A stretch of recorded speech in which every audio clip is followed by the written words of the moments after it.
It was just after dawn when I saw the flash. Red and blue exploding in my rearview mirror, only they weren't mine. A white SUV trailed me close on Highway 17, its bargain store light bar flickering, decals reading Oak Haven Estates community compliance. My neighborhood. My overpriced, overregulated slice of suburban beige. I eased the truck to the shoulder, gravel crunching beneath the tires. The air was cool and still, that quiet hour before the world wakes. I killed the engine, waited, and watched the SUV roll in behind me.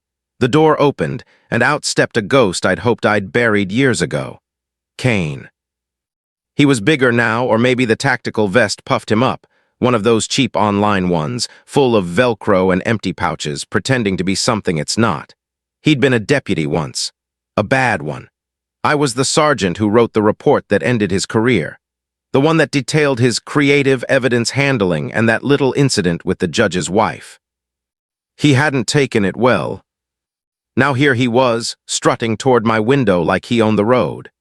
His hand rested on a taser, and that smug grin told me he'd been waiting for this day. "Well, well, well," he said, voice thick with satisfaction. "Sergeant Francis, fancy seeing you out here." I didn't roll the window all the way down, just a crack. It's a safety habit, and it annoys people like him. "Morning, Kane," I said calmly. "Public road, your rules stop at the gate." He smirked. "Private security's got new reach. We can enforce community standards anywhere residents drive." County signed off. I almost laughed. County memos don't override state law. You can't annex Highway 17. He gestured toward my bumper.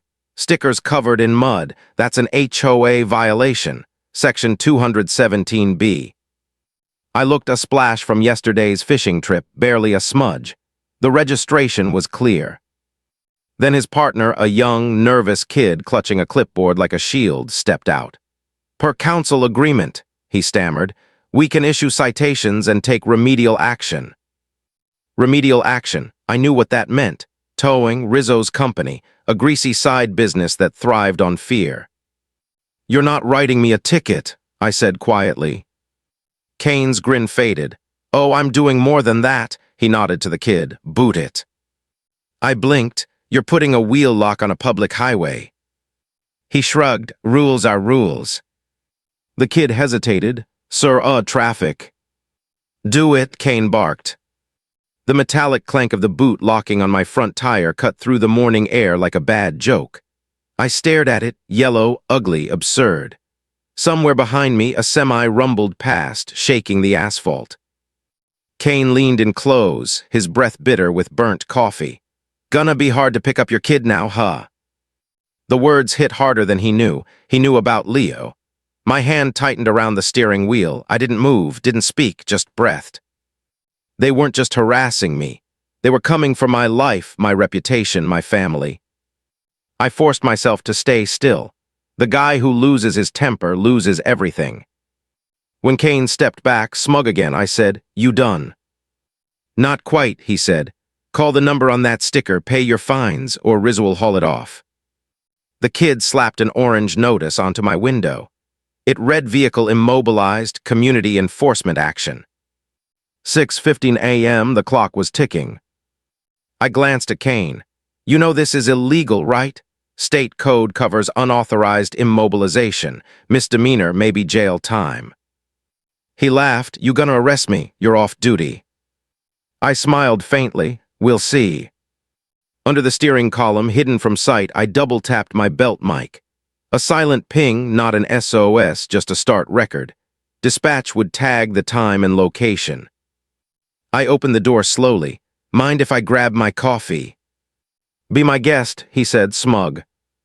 I stepped out, cup in hand. The air smelled like dust and diesel. I looked at the boot, then at the HOA SUV, then at Kane. "You have a good day now." He thought I was defeated. I started walking down the shoulder toward the entrance gate a mile away. My boots kicked up dust. The sun was climbing. But as I walked, I lifted my phone, pretending to shield my eyes from the glare, snapping 3 quick photos. The boot, the sticker, their SUV, all time-stamped. By the time Kane realized what was happening, I was already on the phone. "Hey, Anna," I said quietly. Yeah, it's me. Change of plans. I need a ride and start digging into a Councilman Dwyer and a guy named Rizzo. We've got a problem.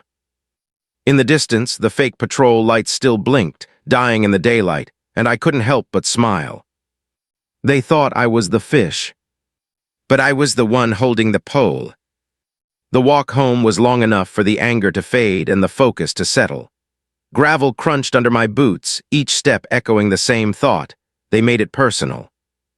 Karen HOA, the HOA president, and that oily councilman with his handshake deals, they thought I'd roll over. They had no idea who they'd just pulled over. By the time I reached the gate of Oak Haven Estates, the morning haze had lifted. The place looked peaceful, neat lawns, identical mailboxes, and the faint buzz of sprinklers. Ordinary, almost innocent. You'd never guess the corruption hiding behind those trimmed hedges. When I pushed open my front door, Anna was already there, hair tied back, laptop open, the glow of determination lighting her face. She'd been with me through every storm, deployments, transfers, endless nights on call. But I'd never seen that look before. It wasn't worry. It was controlled fury. "They booted your truck?" she asked, voice tight. "On the highway," I said, setting my coffee down. "Kane led it, said they're sanctioned now. Councilman Dwyer signed some partnership agreement." Her fingers flew across the keyboard. "Sanctioned by who? He's a local politician, not the governor." She scoffed, shaking her head. "You know what this is, right? It's a business model intimidation with a logo." We dug for hours. Anna's the kind of researcher who can find a needle in a haystack, and the haystack's on fire. By noon, she had the first thread. Karen sat on the board of Haven Property Group, the same company that handled Oak Haven's management contracts. Dwyer's campaign donations, all from subsidiaries of that firm. Rizzo's towing, their exclusive partner. Every fine, every boot, every tow kicked money right back into Karen's account. It wasn't about compliance. It was organized extortion wrapped in beige paper. By the time the sun set, I'd taken Leo to school in Anna's car, and the weight of it all had sunk in. My truck wasn't just immobilized. It was being held hostage. That night we sat in the dim kitchen, the hum of the fridge filling the silence. Anna's eyes flicked to the window. "Don't react," she whispered. I followed her gaze. Across the street, just outside our property line, sat the same white SUV. Its spotlight blazed through our window, bright enough to bleach the color from the walls. "Petty, deliberate, a warning." I walked toward the door, jaw tight. She caught my arm. "James, don't," she said softly. "That's what they want. You step outside, they win." She was right, so we sat there, two silhouettes in a flood of unwanted light. Every second was a provocation. Every flicker of that bulb said, "We can reach you." An hour later, another sound joined the spotlight, a faint buzzing, mechanical and taunting. I stepped to the back window. A drone hovered just above the fence line, its camera pointed straight at our kitchen. The red and green lights blinked like cruel little eyes. My hands clenched. "That's it," I said under my breath. "They're filming my house now." The question wasn't how they were doing it. It was why they thought they could. From the yard next door, a familiar voice cut through the dark. "Evening, James," came a whisper. Finley, my neighbor. Retired accountant, gentle soul, the kind of man who still mows his own lawn and waves to the mailman. He was peeking over the fence, eyes narrowed. "Looks like you've got some fans tonight." "Yeah," I said quietly, "and they brought props." He chuckled dryly. "I've got half a mind to water that drone down." He raised his garden hose with a smirk. I almost smiled. "Don't, they're looking for a reaction." He sighed, lowering it. Tempting, though, always wanted to see one of those things short out. We stood there, three houses, three shadows in the suburban dark, me, Anna, and Finley, bathed in artificial light and drone hum. It felt surreal, like living in a fishbowl. That was the moment the fear turned to resolve. They wanted control, fear, silence, surrender, but they just handed me motive. I turned to Anna. "We're not playing defense anymore." Her lips pressed into a hard line. "Then let's hit back the smart way." We spent the next day building a case. She traced the money trail while I traced their habits. Their power wasn't in the bylaws, it was in the tow yard. That was their real vault. Every booted car, every unjust fine led there.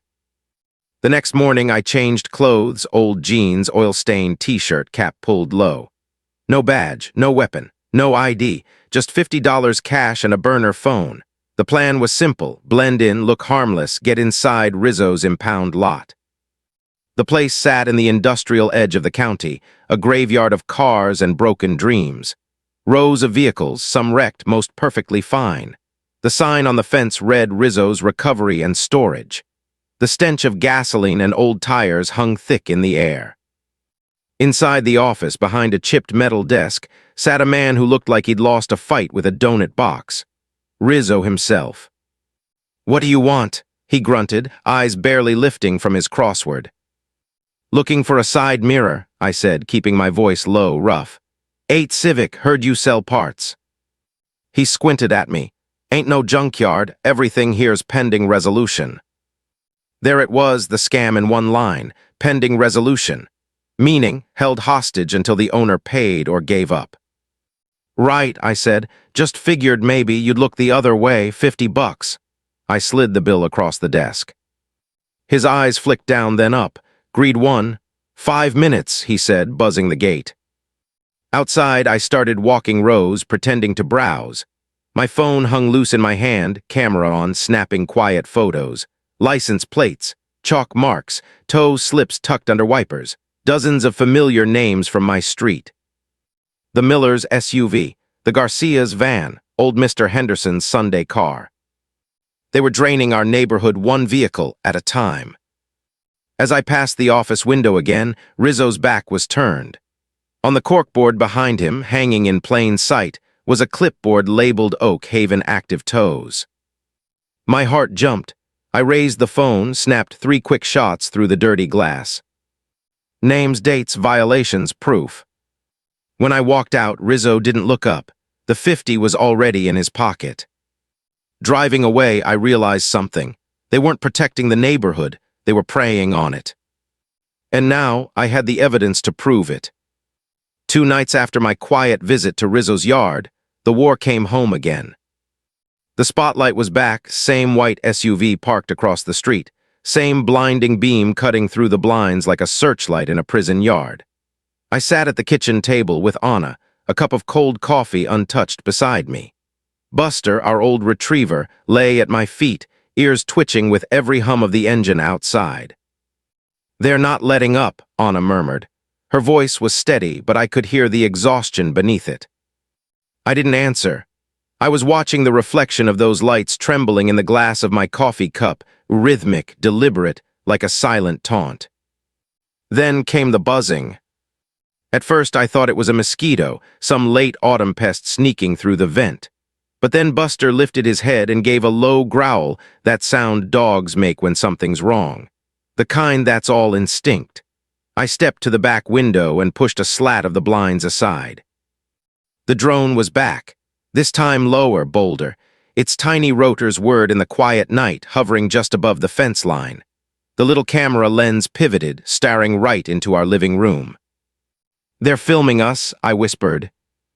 Anna joined me at the window, jaw tightening. "That's not harassment anymore," she said. "That's a crime."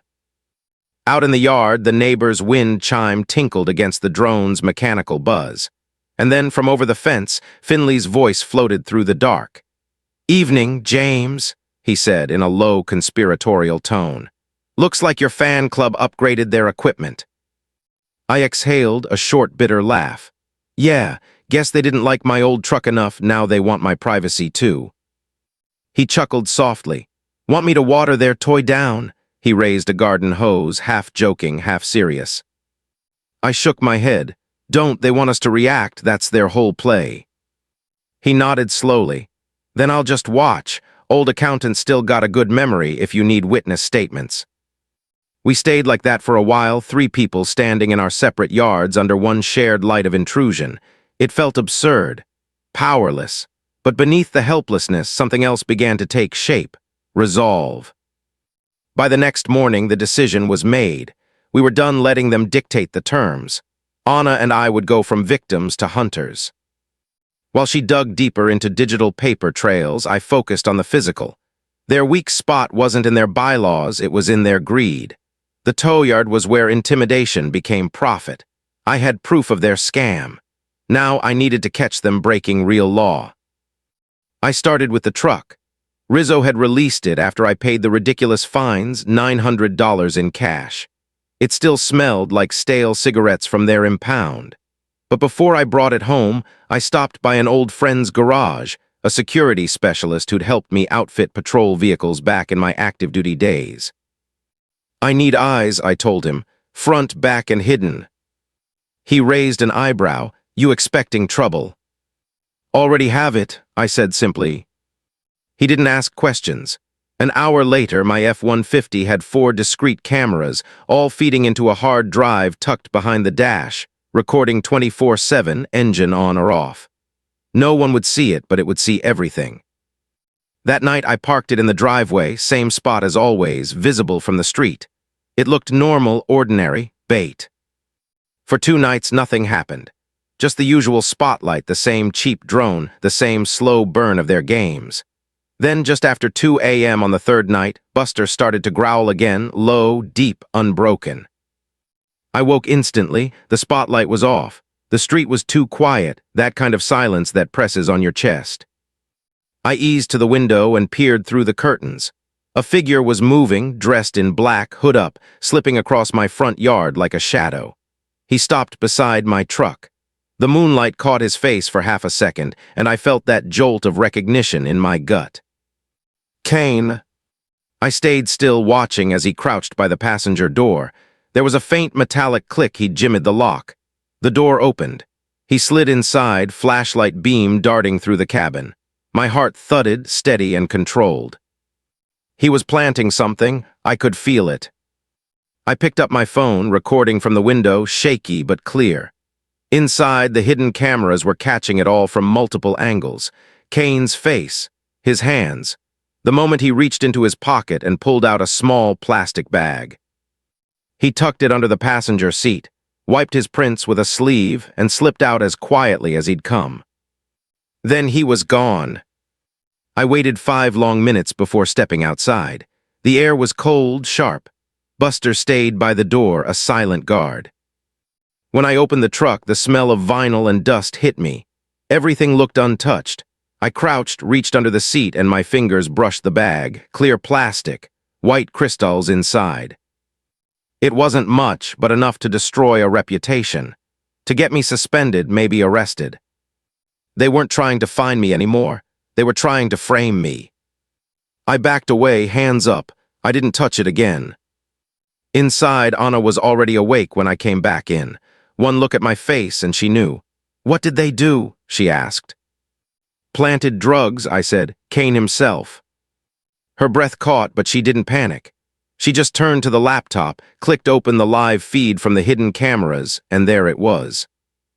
Kane's face in crisp night vision, the bag in his hand, the exact moment he shoved it under my seat. Anna stared at the footage for a long second, then whispered, "Oh, you beautiful truck." We had him cold, clear, unmistakable. I looked at her, a slow grin forming despite the adrenaline still in my veins. "They think I'm playing defense," I said. "They're about to find out they just walked into my evidence locker." Outside, the neighborhood slept, unaware that the balance had just shifted. The hunters had become the hunted. The next morning, I didn't shave, didn't even finish my coffee. I just drove straight to the sheriff's department, the same place I'd walked into for 15 years with pride, badge on my belt, faith in the system in my chest. But that morning, it felt different.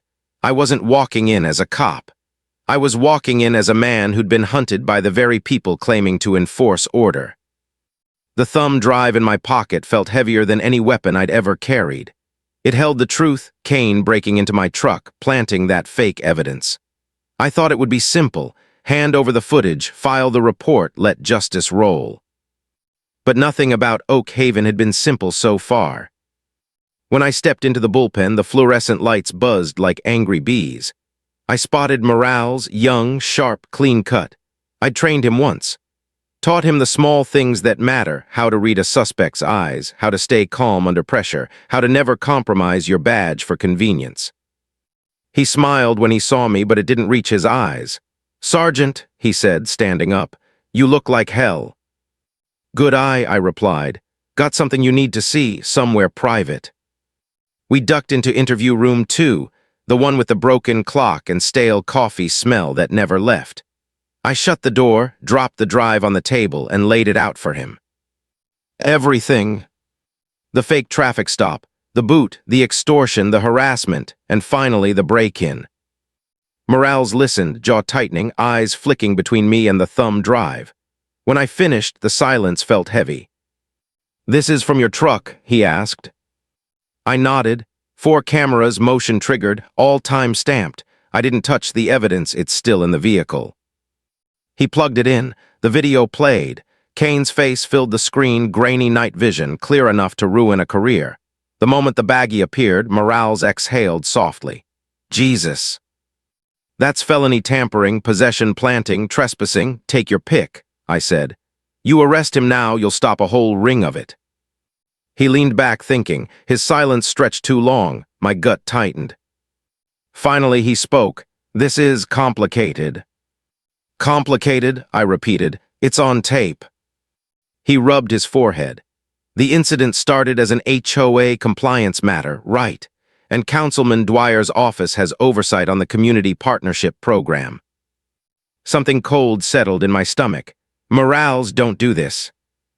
He looked away.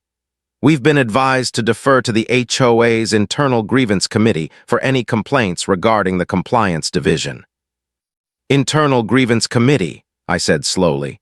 "You're telling me to take felony evidence to Karen Duke, the person running the racket." He didn't answer. I could see the conflict in his face, duty warring with fear. He wasn't a bad cop, not yet, but he was cornered. Someone higher up had made sure of it. "I get it," I said quietly. "They leaned on you. Dwyer may be the sheriff. They told you to stay clear."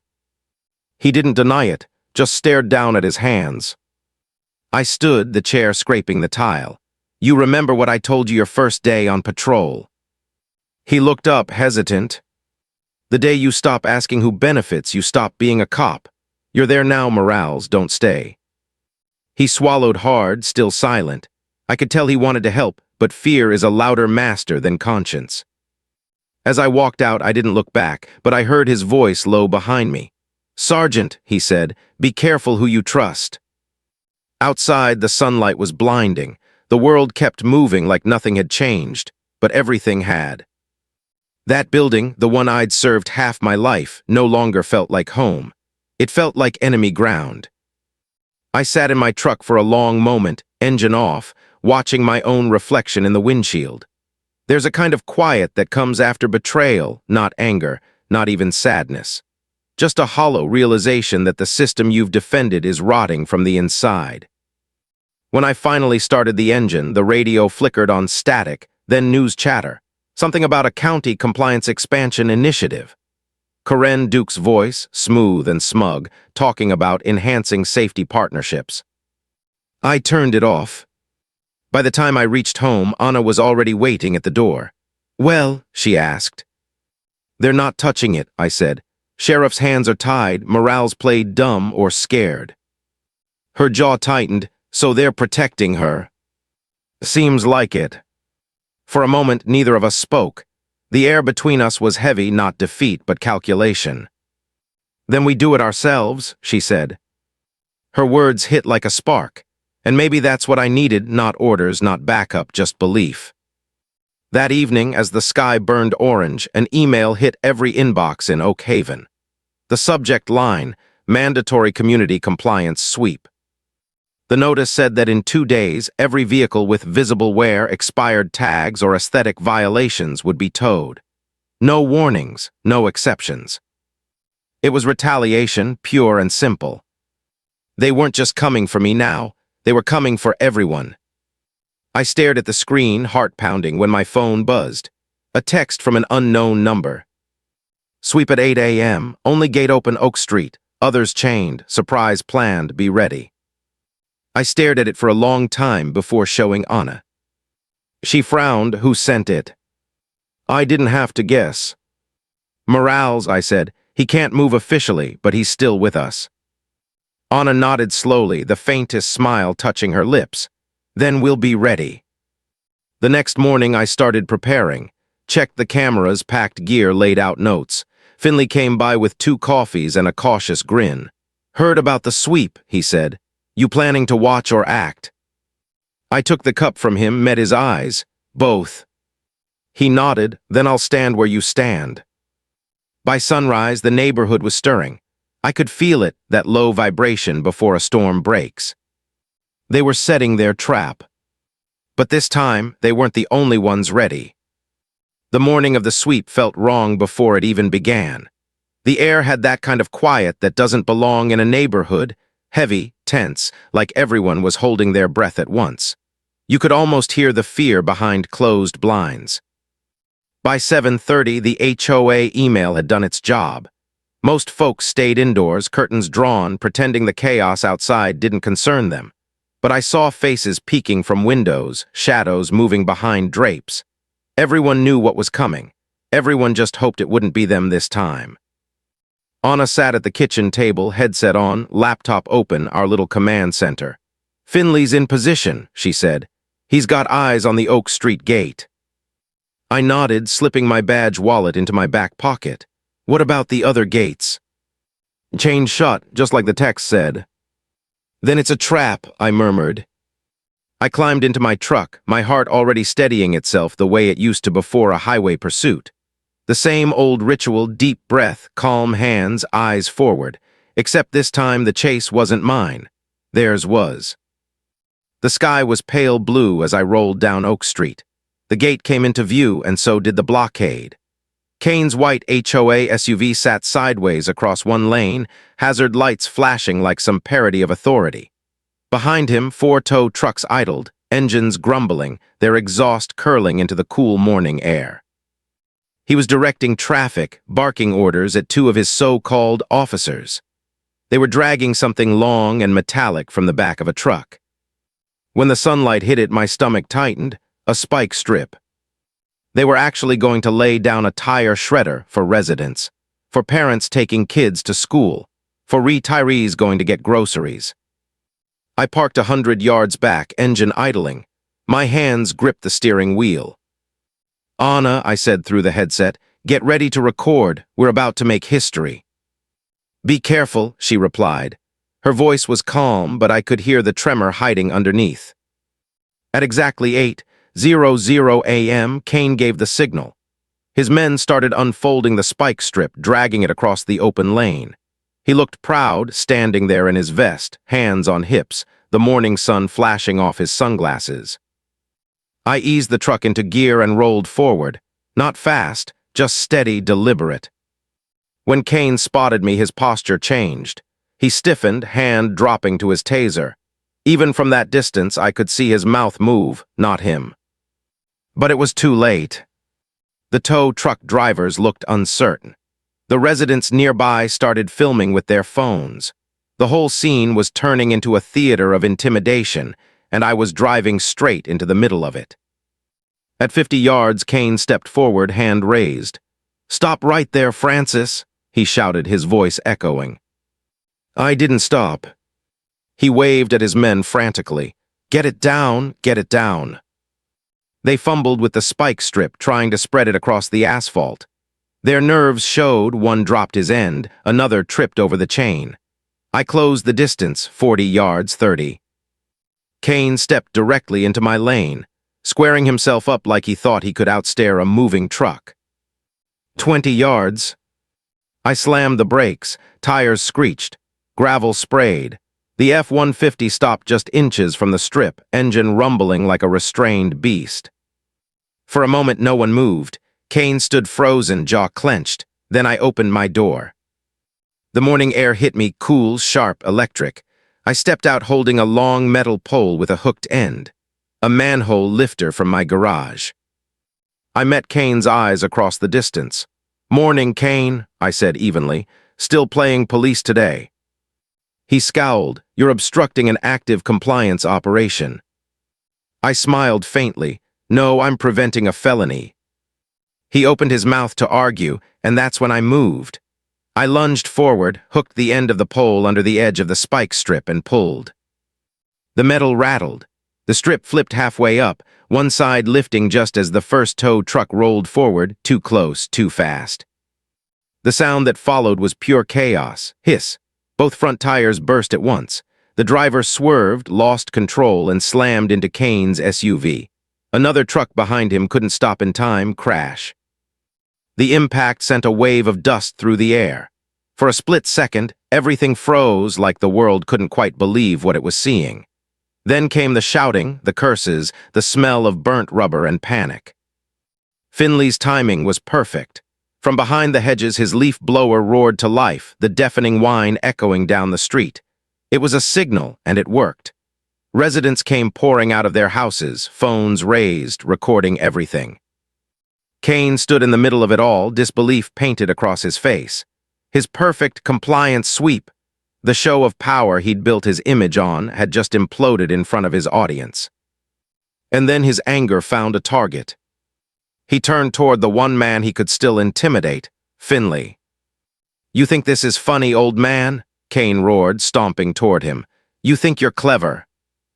Finley, bless him, didn't back down. He stood there, garden gloves still on, that quiet smirk playing on his lips. "Just doing yard work," he said. "You might want to check your traffic plan next time." That was it, the last straw. Kane shoved him hard. Finley stumbled backward, fell onto the pavement. The leaf blower clattered beside him. The sound of gasps rippled through the crowd. Something in me snapped. Before I even knew I was moving, I was between them. "You just assaulted my neighbor," I said, my voice calm but deadly. Kane sneered. He tripped. "You shoved him," I said. He stepped forward, puffing up his chest. "Move, Francis, you're interfering."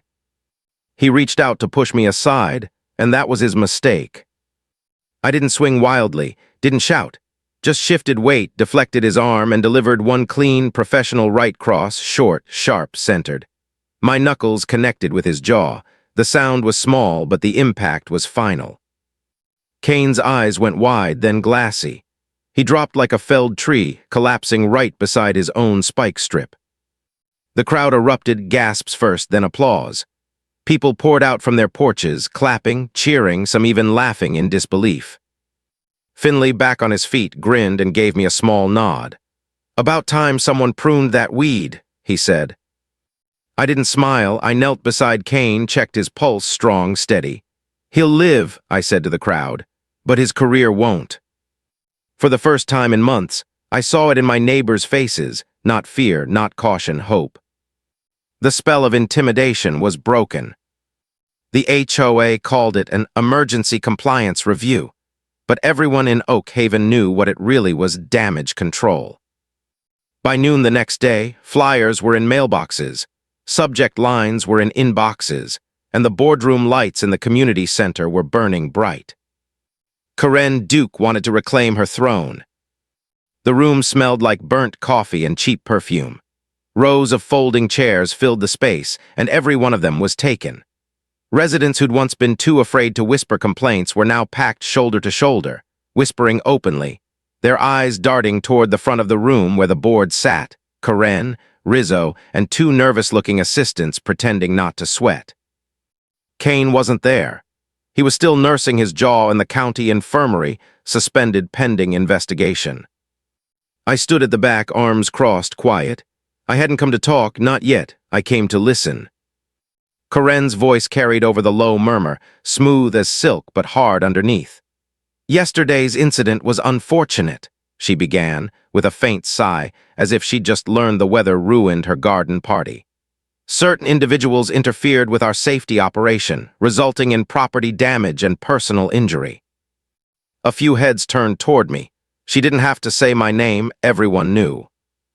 "However," she continued, her smile tightening, "the Oak Haven Homeowners Association remains committed to law and order. Our mission is to maintain standards, not to bow to intimidation.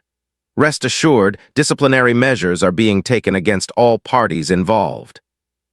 That last line got her a murmur of approval from a few of her loyalists, the same ones who'd benefited from her favoritism, but most of the room stayed silent, watching, waiting.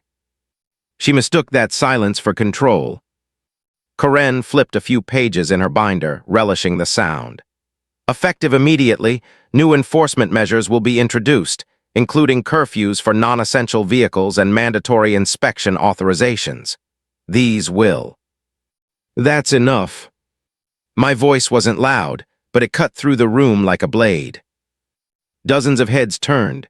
Karen froze mid-sentence, her mouth still half open, smile faltering. I walked forward, slow and steady, every eye following me.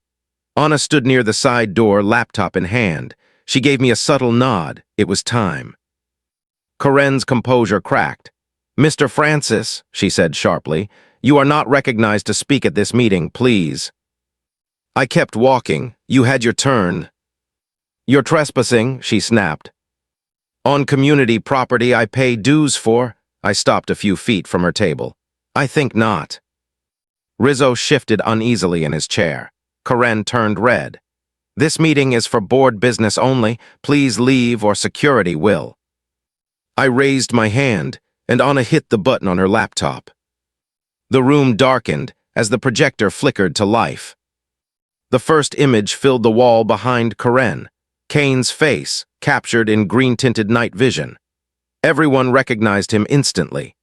Then came the footage, grainy but unmistakable, him breaking into my truck, flashlight beam glinting, the small plastic bag in his hand. A murmur swept through the crowd. Karen turned, blinking at the wall, then spun back toward me. "What is this?" "Evidence," I said calmly. "Recorded by my vehicle's internal surveillance. Your compliance officer caught in the act planting narcotics in a resident's truck.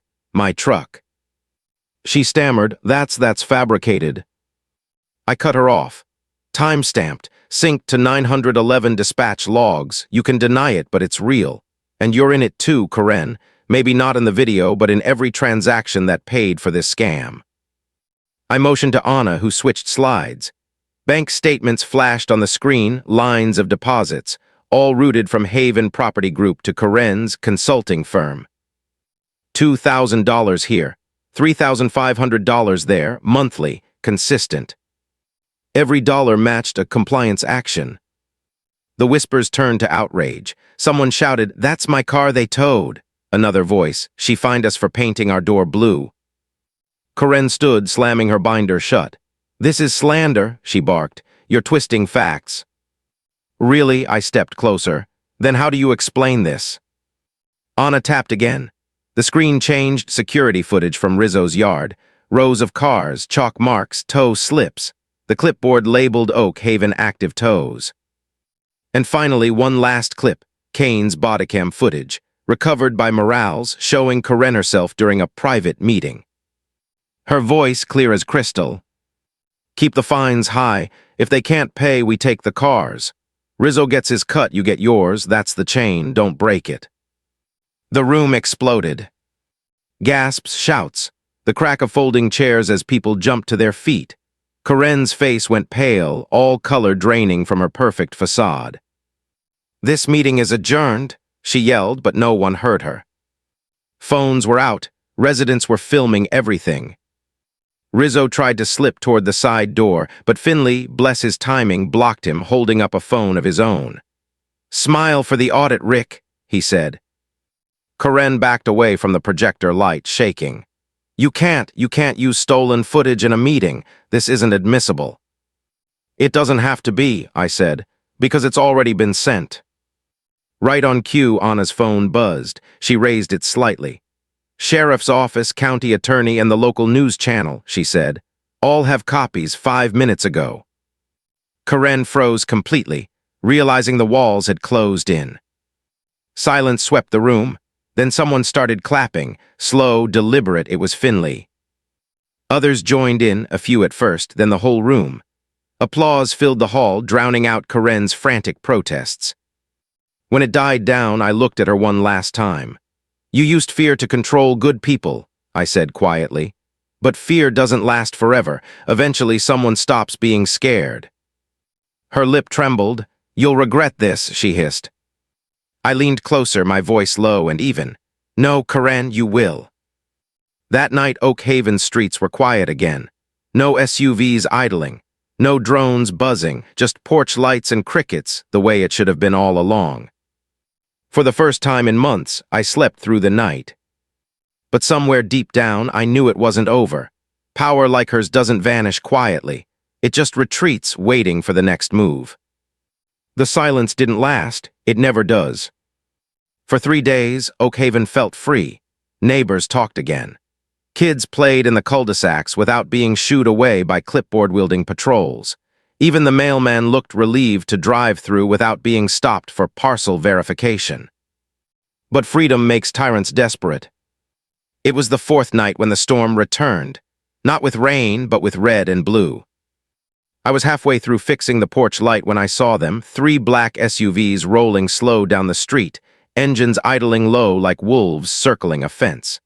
Their lights weren't flashing, but the reflections in the windows gave them away. And then came the sound, a loudspeaker crackling.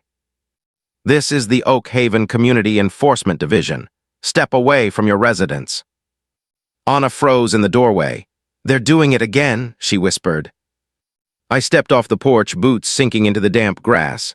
"Stay inside," I told her. "Lock the door." The lead SUV stopped in front of our driveway. The door opened, and out stepped Karen Duke. Gone was the perfect boardroom polish. Her hair was disheveled, her eyes wild, but her voice carried that same cold arrogance. "You think you can humiliate me?" she spat. "You think this community belongs to you?" Behind her, 6 men in dark uniforms fanned out. No badges, no official markings, just HOA enforcement patches stitched in white. One of them held a folder. "We have an immediate property forfeiture order," he declared, voice flat, rehearsed. "Signed by the HOA board, due to violation of Section 402, harassment of an officer and damage to community property." I almost laughed. "Karen, the board was dissolved 2 days ago. You're not even recognized by the county anymore." She sneered. "The county's just paperwork. I'm still here. And this," she waved her hand, "this is still mine." Anna's voice came through the intercom by the door. Calm, clear. "James, camera feeds rolling every angle." Karen's eyes flicked toward the small red light above the garage, the one I'd installed after the last incident. For the first time, she hesitated. "You think anyone's gonna believe your little video tricks again?" she said, forcing a smirk. "The sheriff's office is sick of your crusade. We spoke this morning. You're a liability." It was a bluff. I could see it in her twitching jaw, but I didn't call her out. I let her talk. Sometimes the best evidence walks right into the camera frame by itself. She nodded to her men. "Take the truck." 2 of them stepped forward, one holding bolt cutters. The chain across my driveway snapped in one clean motion. The sound echoed through the still night like a gunshot. That's when I heard the second set of engines, deeper, heavier, steady. Not the soft hum of SUVs. These were tuned, official, with the sound of authority in every rev. I turned my head just as the lead car came around the corner, silver and blue, floodlights on, insignia gleaming. California Highway Patrol. Karen froze mid-step. 2 patrol cars, then a third, boxed the SUVs in. Their floodlights hit the HOA convoy square. A commanding voice boomed through the loudspeaker, this time the real one. "Drop any tools, step away from the vehicle, and place your hands where I can see them." The HOA officers hesitated. Then they saw who got out of the first cruiser, Captain Rhodes. Karen's face drained of color. She recognized him. Everyone did. He walked forward, expression unreadable, the reflective strip of his jacket flashing with every step. "Karen Duke," he said, "we've had some interesting reports about you impersonating law enforcement and obstructing state operations." Her mouth opened, closed, opened again. This is private jurisdiction." Rhodes raised a brow. "On a state highway, with fake warrants and unlicensed officers," he gestured toward the SUVs. "That's a felony cocktail if I've ever seen one." He looked past her straight at me. "Sergeant Francis." I nodded once. "Captain." He smiled faintly, that same dry expression I remembered from my academy days. "You didn't tell me your HOA had gone tactical." Didn't want to ruin the surprise, I said. Karen snapped, "You're protecting him. He attacked my officers." Rhodes didn't even look at her. "Ma'am, those aren't officers, and you're under arrest." The word hung in the air like a thunderclap. Her men started to back away, hands raised. The patrol officers moved fast, firm, professional. Cuffs clicked. Orders barked. One of the SUVs was searched. Inside, they found 3 more spike strips, 2 fake ID badges, and a portable radio tuned to law enforcement frequencies. Rhodes turned to me as the chaos played out around us. "You've been patient," he said. "Now we'll make it official." I watched as Karen was led to the cruiser, still protesting, voice breaking. "You can't do this. I built this neighborhood. You people, you're ruining everything." Rhodes ignored her. He just looked back at me. "She'll be facing charges for impersonation, fraud, and illegal enforcement activity. You'll want to come by tomorrow. Your footage'll help the DA." I nodded. "You'll have everything by noon." When the cruisers finally pulled away, the neighborhood was quiet again. Doors opened. People stepped out, blinking under the streetlights. Finley approached, still in his slippers, holding 2 steaming mugs. "Thought you might need one," he said. I took it, smiling faintly. "You didn't miss much, just a fake cop convention." He chuckled softly. "Heard the ending from my porch, sounded like justice." "Not justice," I said, staring down the street at the fading taillights. "Just balance catching up." Anna came down the steps and slipped her hand into mine. "You really thought they'd quit quietly?" "No," I said, squeezing her hand gently. "But I knew they'd slip eventually." The wind carried the faint hum of crickets again. No sirens, no lights, just peace, fragile, real, earned. I looked out over Oak Haven, the same streets that once felt like a cage. Now they just looked like home. But part of me couldn't help wondering, how many other neighborhoods had their own Karens, their own Kanes, their own Rizzos? Because if this had taught me anything, it was that tyranny doesn't always wear a uniform. Sometimes it wears a name tag and calls itself community. It was almost dawn when I drove back to the same stretch of road where everything had started, Highway 17, mile marker 204. The air was cool, tinted gold by the first light, and the asphalt still carried faint scars from where Kane had clamped that ridiculous yellow boot on my tire. The world was quiet again, peaceful but not empty, the kind of quiet that comes after a long storm, not silence but calm earned the hard way. I pulled over to the shoulder, killed the engine, and just sat there for a moment. The same spot, same sound of the wind pushing through dry grass. Only this time I wasn't angry, I wasn't even tired, I was just done. The radio buzzed softly, dispatch chatter rolling through the old patrol frequency. They still used my call sign sometimes, out of habit or maybe respect. Unit 47, confirm traffic stop northbound 19, copy that. The kind of routine that once defined my life. Order, structure, truth.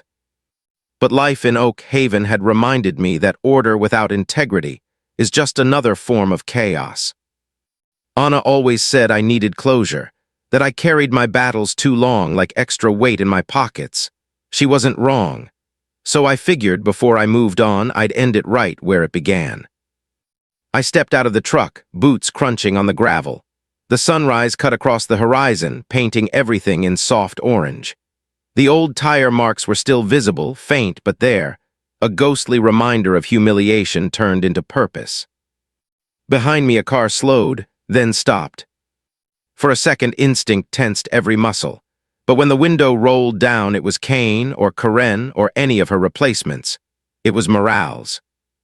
He looked different, older somehow, even though only weeks had passed. The kind of where that comes from choosing to do the right thing in a crooked system. He stepped out holding a thermos. "Coffee," he said. "Didn't think I'd find you this early." I took it with a nod. Figured I'd say goodbye to the scene of the crime. He smirked. "Heard Karen's arraignments this morning. DA's pushing for max. Fraud, impersonation, conspiracy, whole deck." "Good," I said quietly. "She earned every count."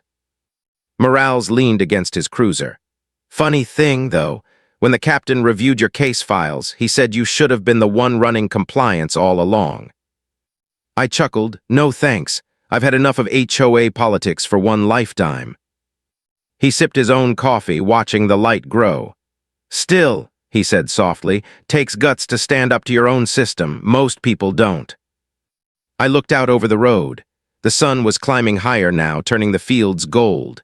You ever wonder, I asked, how far good people let bad ones go before they finally say enough? He didn't answer right away, just nodded, eyes still on the horizon. Every day, he said finally. We stood there in silence. Cars passed, a minivan, a delivery truck, life moving on. The kind of simple traffic I used to take for granted. When Morales finally left, I stayed behind, just me, the truck, and the hum of the morning. I reached into the glove compartment and pulled out my badge, scuffed, worn, edges dulled by years of use. It wasn't my authority anymore, just a piece of metal, but it still meant something. I set it on the dashboard, right beside the small orange sticker they once slapped there, vehicle immobilized, community enforcement action. I kept it as a reminder, proof that dignity sometimes looks like defiance. I thought of Anna, of Finley watering his lawn like nothing had ever happened, of the neighbors waving again, smiling again. The fear was gone from their eyes. That was the real victory. Not the arrests, not the news coverage, just the quiet return of normal life. I started the truck and rolled slowly toward the gate. It was open now, rusted hinges fixed, guard post empty. As I passed through, I noticed something taped to the inside wall. A hand-painted sign. Just a piece of cardboard nailed crookedly with 6 simple words in bold black paint. No more fear in Oak Haven. I pulled over again, staring at it. Whoever wrote it didn't sign their name. They didn't need to. That's the thing about justice. It doesn't always come with sirens or spotlights. Sometimes it's quiet. Sometimes it's just the feeling of the air changing after months of being stale. I smiled, shifted into drive, and rolled forward. As the sign disappeared in the rear-view mirror, I caught my reflection, tired eyes, gray in my beard, but lighter somehow. The kind of light that only comes after fighting for something that matters. Maybe I wasn't the highway patrol anymore. Maybe I didn't wear a uniform, but standing up for what's right, that didn't need a badge. It just needed a backbone. And for the first time in a long time, I felt proud again. Not the kind of pride that comes from power, but the kind that comes from peace. Because in the end, all I ever wanted was quiet. And now the quiet had finally come home. You've heard this confession, now wait until you hear the next one. The truth that shatters everything you thought you knew.